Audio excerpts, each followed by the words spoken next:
आप सभी का स्वागत है अपने ही YouTube चैनल साइंस ऑफ आसान में। हम अपने सेशन को कंटिन्यू करते हैं।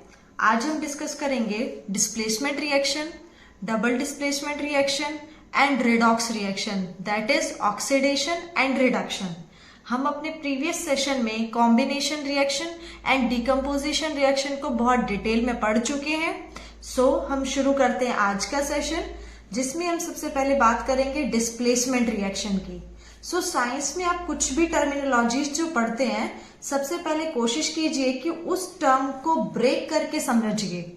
जैसे डिस्प्लेसमेंट का मतलब होता है हमने किसी भी एटम या फिर एलिमेंट को उसकी जगह से हटा दिया और उसकी जगह पे कोई एक हाईली रिएक्टिव मेटल है उसने उसकी जगह ले ली। That means this is called displacement reaction. जैसे आप सिंपल एग्जांपल के लिए समझिए, अगर क्लास में दो बच्चे होते हैं, एक बच्चा जो ज्यादा पावरफुल है और एक बच्चा जो थोड़ा वीक है, तो पावरफुल बच्चा क्या करेगा, आके जो वीक स्टूडेंट है उसको उसकी जगह से डिस्प्लेस कर देगा, मतलब उसको उसकी जगह से हटा देगा और खुद उसकी जगह पे बैठ जाएगा। That is called displacement reaction. हम डिस्प्लेसमेंट रिएक्शन को समझेंगे with the help of activity 1.9। इसके अंदर हमने क्या किया है, 3 आयरन नेल्स ली। ठीक है, 3 हमने क्या की, आयरन नेल्स ली, उनको सैंड पेपर से क्लीन किया और हमने 2 टेस्ट ट्यूब ली। एक टेस्ट ट्यूब का नाम हमने ए दिया and another test tube B.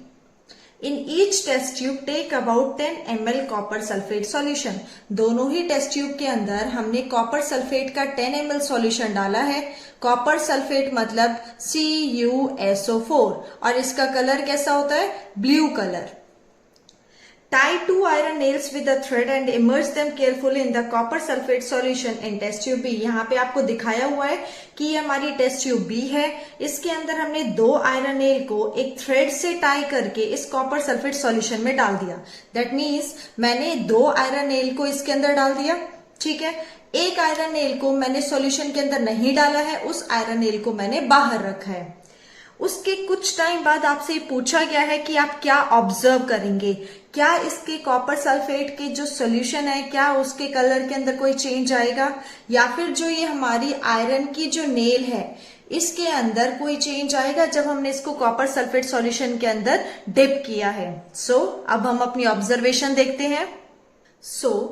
हमने क्या ऑब्जर्व किया कि जिस आयरन नेल को हमने कॉपर सल्फेट सॉल्यूशन से बाहर निकाला उसका कलर कुछ ब्राउनिश हो जाता है, और ये वाली वो आयरन नेल है जिसको हमने कॉपर सल्फेट सॉल्यूशन के अंदर नहीं डाला।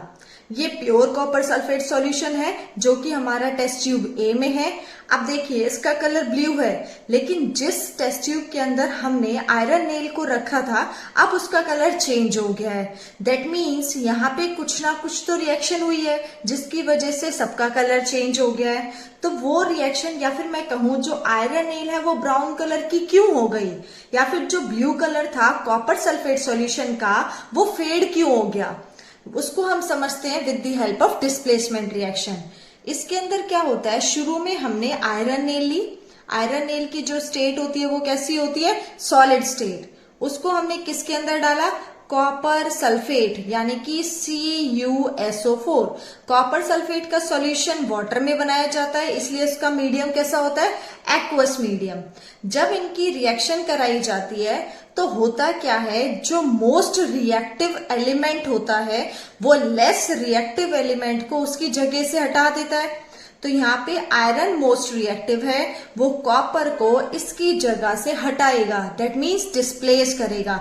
तो क्या बना देगा, FeSO4 यानी कि आयरन सल्फेट जिसका एक्वस सॉल्यूशन होगा, और साथ में हमारा कॉपर सॉलिड साइड में निकल जाएगा।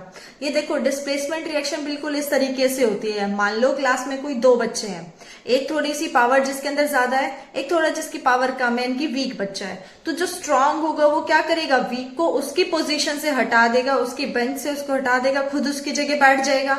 सेम होता है डिस्प्लेसमेंट रिएक्शन में। ठीक है, तो इसके अंदर हुआ क्या, जो मोस्ट रिएक्टिव एलिमेंट था उसने लेस रिएक्टिव को हटा दिया और खुद उसकी जगह पे आके बैठ गया। इसी को हम क्या बोलते हैं, डिस्प्लेसमेंट रिएक्शन।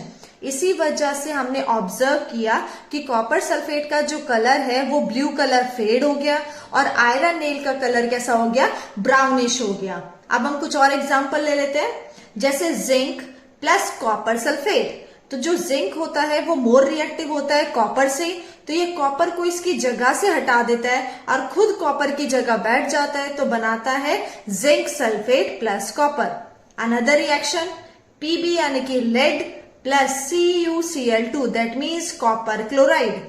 जब लेड कॉपर क्लोराइड के साथ रिएक्ट करता है तो लेड मोर रिएक्टिव होता है, वो कॉपर को यहां से हटा देता है और इसके साथ जाके चिपक जाता है क्लोरीन के साथ। क्या बन गया? PbCl2 plus copper. तो आई थिंक आपको डिस्प्लेसमेंट रिएक्शन समझ आ गई होगी। अब मैं समराइज कर देती हूँ। जो मोस्ट रिएक्टिव एलिमेंट होता है वो लेस रिएक्टिव को उसकी पोजीशन से डिस्प्लेस कर देता है। उसी रिएक्शन को हम क्या बोलते हैं? Displacement reaction. नाउ हम another type of reaction discuss करते हैं, that is double displacement.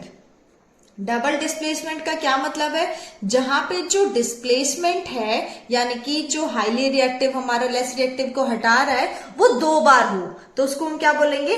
Double displacement. इसको भी हम बाकी रिएक्शंस की तरह कुछ एक्टिविटी बेस पे समझने की कोशिश करते हैं। Activity 1.10, take about 3 ml of sodium sulphate solution in a test tube. हमने एक टेस्ट ट्यूब ली, उस टेस्ट ट्यूब के अंदर हमने sodium sulphate that is Na2SO4 उसका हमने एक्वस सॉल्यूशन लिया। एक दूसरी टेस्ट ट्यूब ली, उस टेस्ट ट्यूब के अंदर हमने 3 ml का बेरियम क्लोराइड यानी कि BaCl2 इसका भी हमने सॉल्यूशन लिया है। इसका मतलब ये भी कैसा है? एक्वस। बाद में हमने दोनों को आपस में क्या कर दिया? मिक्स कर दिया। अब आपसे पूछा गया है आपको क्या ऑब्जर्वेशन फील होगी या क्या आप ऑब्जर्व करेंगे। अब हमने देखो दोनों टेस्ट ट्यूब के सॉल्यूशंस को आपस में मिक्स किया, दैट मीन्स यहाँ पे जो हमने सोडियम सल्फेट लिया Na2SO4 जिसका एक्वस मीडियम है वो रिएक्ट करेगा BaCl2, ये भी हमारा एक्वस में है। अब हमें ऑब्जर्वेशन देखो क्या मिलेगी, होगा क्या? ये जो सोडियम आयन हमारा क्लोराइड आयन के साथ जोड़ के क्या बना देगा? NaCl प्लस यहाँ पे जो बेरियम है वो सल्फेट आयन के साथ जोड़ के बना देगा बेरियम सल्फेट। और यहाँ पे जो बेरियम सल्फेट बनता है वो हमारा इनसॉल्युबल प्रेसिपिटेट्स की फॉर्म में बनता है। इनसॉल्युबल प्रेसिपिटेट्स यानी कि ऐसे सॉलिड सब्सटेंस जो सॉल्युबल नहीं होते सॉल्यूशन के अंदर, तो वो हमारा क्या बनेगा? Barium sulphate. तो ऑब्जर्वेशन मुझे क्या होगी इसके अंदर कि एक इनसॉल्युबल सब्सटेंस फॉर्म होगा जिसको हम क्या बोलते हैं? प्रेसिपिटेट। और कोई भी ऐसी रिएक्शन जिसके अंदर प्रेसिपिटेट बनता है उस रिएक्शन को हम क्या बोलते हैं? Precipitation reaction. आई होप आपको प्रेसिपिटेशन रिएक्शन क्लियर हो गई होगी। अब देखिए, अब मैं यहाँ पे कैसे कह सकती हूँ कि डबल डिस्प्लेसमेंट हुआ है? डबल डिस्प्लेसमेंट रिएक्शन के अंदर होता क्या है? Exchange of ions. Exchange of ions means sodium sulphate में सोडियम आयन है एंड सल्फेट आयन है, बेरियम क्लोराइड में बेरियम आयंस है एंड क्लोराइड आयन है। तो ये जो सोडियम आयन जो कि हमारा कैटायन की फॉर्म में प्रेजेंट है, ये किसके साथ मिल जाएगा? Chlorine ion that is Cl negative जो कि एनायन है। और जो बेरियम है वो किसके साथ जुड़ जाएगा? सल्फेट के साथ। ठीक है, तो अब देखो दोनों में डिफरेंस समझने की कोशिश करो। डिस्प्लेसमेंट में जो मोस्ट रिएक्टिव होता है वो लेस रिएक्टिव को डिस्प्लेस करता है। डबल डिस्प्लेसमेंट में एक्सचेंज ऑफ आयंस होता है। एक्सचेंज ऑफ आयंस होके एक नया सब्सटेंस बनता है, उस रिएक्शन को हम क्या बोलते हैं? Double displacement reaction. आई होप आपको ये समझ आ गया होगा। Now another type of reaction that is oxidation and reduction. देखिए ऑक्सीडेशन, ऑक्सीडेशन से आप क्या समझते हैं? And reduction. ठीक है, ये 2 टाइप की रिएक्शंस हमें पढ़नी है। Oxidation reaction most important reactions है ये दोनों। ऑक्सीडेशन के 2 मतलब होते हैं। पहली चीज एडिशन ऑफ ऑक्सीजन। जब भी हम कहीं पे ऑक्सीजन की एडिशन कर दें उसको हम क्या बोलेंगे? ऑक्सीडेशन। या इसके दूसरा मतलब होता है रिमूवल ऑफ हाइड्रोजन। अगर मैं हाइड्रोजन रिमूव कर दूं उसको भी हम क्या बोलते हैं? ऑक्सीडेशन। सिमिलरली रिडक्शन हम किसको बोलेंगे? Addition of hydrogen and removal of oxygen. ये सबसे सिंपलेस्ट डेफिनेशन है ऑक्सीडेशन और रिडक्शन की। हम अनदर टर्म्स में भी बोलते हैं कि अगर इलेक्ट्रॉन्स रिमूव हो रहे हैं तो उसको ऑक्सीडेशन बोलेंगे, अगर एडिशन ऑफ इलेक्ट्रॉन्स हो रहा है तो उसको रिडक्शन बोलेंगे। लेकिन आपके इस टॉपिक के अंदर हम ऑक्सीडेशन और रिडक्शन को in terms of oxygen and in terms of hydrogen सिर्फ इतना ही डिस्कस करेंगे। तो देखिए, हम एक्टिविटी 1.11 डिस्कस करते हैं ऑक्सीडेशन एंड रिडक्शन समझने के लिए। हमने क्या किया, एक चाइना डिश ली, उस चाइना डिश के अंदर हमने कॉपर का पाउडर डाल दिया, 1 ग्राम कॉपर पाउडर। फिर हमने उसको बर्नर की हेल्प से हीट करना शुरू किया। फिर आपसे पूछा गया है कि आप क्या ऑब्जर्व करेंगे। तो देखिए, कॉपर हमने पाउडर की फॉर्म में लिया, उसको हम हीट कर रहे हैं। आपको ये पता होगा जो हीटिंग होती है वो हमारी in the presence of oxygen होती है। हमने उसको गर्म करना शुरू किया, तो हीट करने के बाद बनेगा क्या, कॉपर ऑक्साइड। ये कॉपर ऑक्साइड होता है। अब मैं बैलेंसिंग आप देख लीजिए, यहाँ पे कॉपर के एटम 1 है, एरो के इधर भी कॉपर 1 है, इधर ऑक्सीजन 2 है, लेकिन इधर ऑक्सीजन ओनली 1 है। तो मतलब मुझे इसकी 2 से मल्टीप्लाई करनी पड़ेगी। ये मेरी रिएक्शन अब बैलेंस्ड होगी है।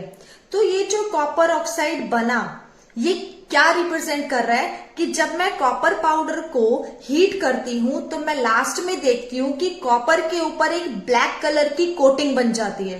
तो वो जो ब्लैक कलर की कोटिंग बनी, वो ब्लैक कलर किसकी वजह से बना है, कॉपर ऑक्साइड की वजह से। अब मैं ये कैसे समझू कि ये ऑक्सीडेशन हुआ है या रिडक्शन हुआ है। तो देखिए, हमने इनिशियली क्या लिया था, कॉपर, ऑक्सीजन के प्रेजेंस में उसको हीट किया, लास्ट में ऑक्सीजन जुड़ गया ना कॉपर के साथ। देखो, अब पहले सिंपल कॉपर था, अब कॉपर के साथ ऑक्सीजन जुड़ गया है। दैट मीन्स ये एग्जाम्पल किसका है, ऑक्सीडेशन रिएक्शन का।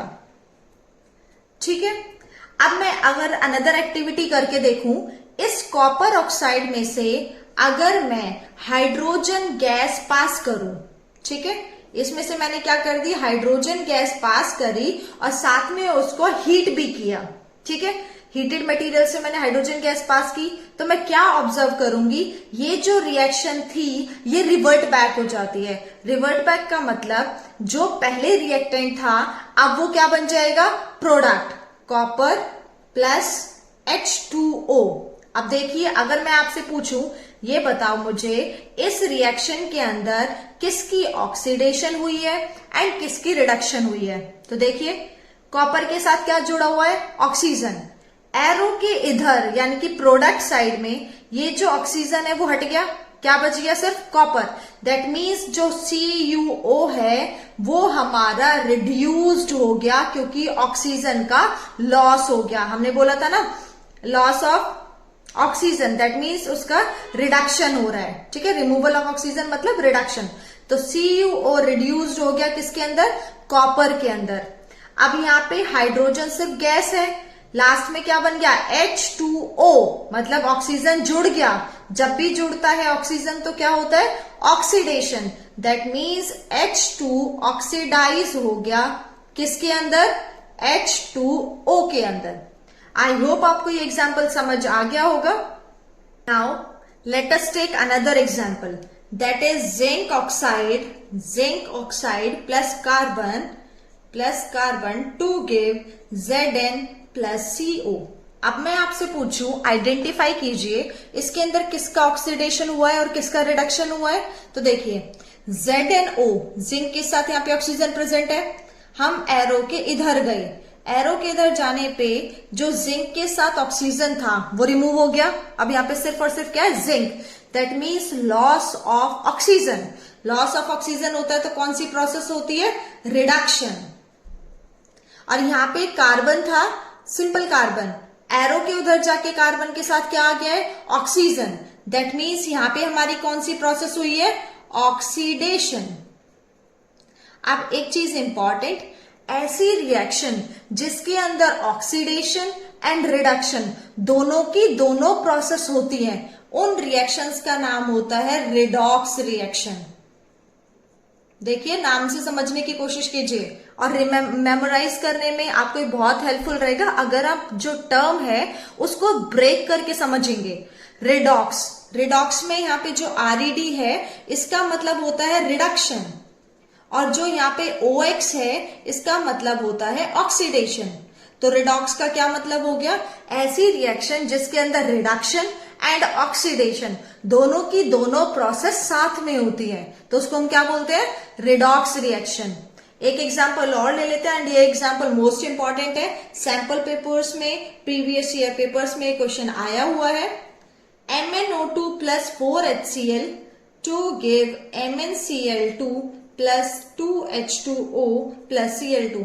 मैं एक चीज और बता देती हूँ, देखो जो CBSE का एग्जाम होता है एंड आगे जो भी कॉम्पिटेटिव एग्जाम आप देंगे उसके अंदर साइंस में केमिस्ट्री इंपॉर्टेंट होती है, जिसमें हम NCERT से ही पूरा सिलेबस कवर अप कर सकते हैं। CBSE का paper most of the syllabus जो भी आता है वो सब कुछ NCERT से आता है, लेकिन इंपॉर्टेंट चीज ये है कि आप NCERT की एक एक लाइन को बहुत डीपली एंड बहुत क्लियरली अंडरस्टूड करें, तो आप सारे क्वेश्चन सॉल्व कर सकते हो। MnO2 plus HCl2 give MnCl2 plus H2O plus Cl2। तो यहाँ पे देखिए, अब मैं आपसे पूछूं क्या ऑक्सीडाइज हुआ है क्या रिड्यूस हुआ है? MnO2 के पास ऑक्सीजन है, लेकिन जब मैं एरो के इधर जाती हूं तो यहाँ पे क्या है? MnCl2। दैट मीन्स ये जो ऑक्सीजन है वो यहां से हट गया। अब ऑक्सीजन यहां से हट गया है, दैट मीन्स कौन सी प्रोसेस हुई है? That is reduction. तो मैं ये कह सकती हूं कि जो MnO2 है वो रिड्यूस हो गया है टू दी MnCl2, क्योंकि लॉस ऑफ ऑक्सीजन हुआ है। यहाँ पे हमारा HCl है, इधर हमारा क्या है? H2O। यहाँ पे हाइड्रोजन के पास क्लोरीन है, लेकिन यहाँ पे हाइड्रोजन के पास क्या है? Oxygen. That means addition of oxygen. तो एडिशन ऑफ ऑक्सीजन कौन सी प्रोसेस होती है? ऑक्सीडेशन। ठीक है, तो मैंने दोनों चीजें आइडेंटिफाई कर ली कि MnO2 is reduce to MnCl2 and HCl is oxidise to H2O। तो ये भी किसका एग्जाम्पल है? रिडॉक्स रिएक्शन का, क्योंकि इसके अंदर रिडक्शन एंड ऑक्सीडेशन दोनों प्रोसेस साथ में हुई है। यहां पे एक इंपॉर्टेंट चीज और है, जो HCl है वो ऑक्सीडाइज हुआ H2O के अंदर, क्योंकि एडिशन ऑफ ऑक्सीजन हुआ है, लेकिन यहाँ पे हाइड्रोजन भी ऐड हुआ है। तो साइड बाय साइड में ये भी कह सकती हूं कि जो HCl है वो हमारा ऑक्सीडाइज हुआ है टू दी क्लोरीन।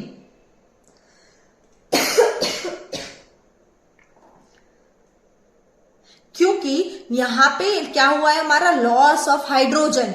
HCl था, उसके पास से हाइड्रोजन हट गया, हमारा क्या बन गया? Cl2। तो यहां पे भी हमारा क्या हुआ है? ऑक्सीडेशन की प्रोसेस। ठीक है, तो ये एक इंपॉर्टेंट एग्जांपल था रिडॉक्स रिएक्शन का। अब हम डिस्कस करते हैं नेक्स्ट टॉपिक, कोरोजन एंड रेसिडिटी। ये दोनों टॉपिक्स आपके सिलेबस में नहीं है। अब कुछ क्वेश्चंस डिस्कस कर लेते हैं, जिसमें फर्स्ट क्वेश्चन है, Why does the color of copper sulfate solution changes when an iron nail is dipped in it? जब हमने आयरन नेल को हम डिस्कस कर चुके हैं थ्रू एक्टिविटी। आयरन नेल को जब हमने कॉपर सल्फेट के सॉल्यूशन के अंदर डाला तो कॉपर सल्फेट का कलर चेंज हो जाता है। क्यों? क्योंकि डिस्प्लेसमेंट रिएक्शन हुई है। बना क्या? Iron sulphate plus copper. Next, give an example of double displacement reaction other than one given in activity 1.10। तो इसके अंदर आप कोई भी रिएक्शन दे सकते हैं डबल डिस्प्लेसमेंट के लिए जिसमें आयंस का एक्सचेंज हो। नेक्स्ट क्वेश्चन, आपको सब्सटेंसेस को आइडेंटिफाई करना है कि कौन सा सब्सटेंस ऑक्सीडाइज हुआ है एंड कौन सा सब्सटेंस रिड्यूस हुआ है, जिसमें फर्स्ट पॉइंट है सोडियम Na, यानी कि स्टेट हमारी कैसी होती है? सॉलिड, प्लस ऑक्सीजन, इसकी स्टेट हमारी कैसी होती है? गैसियस।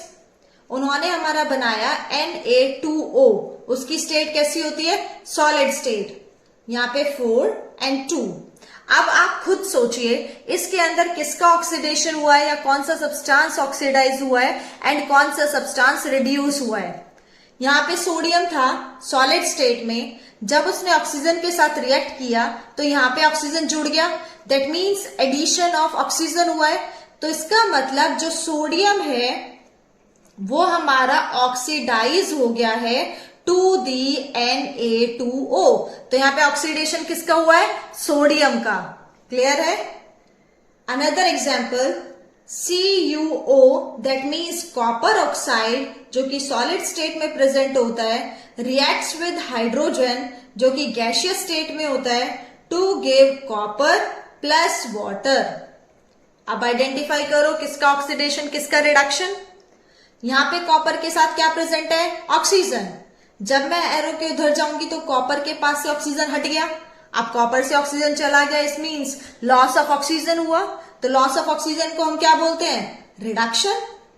तो इसके अंदर मैं कह सकती हूं कि जो CuO है वो हमारा रिड्यूस्ड हो गया है टू कॉपर।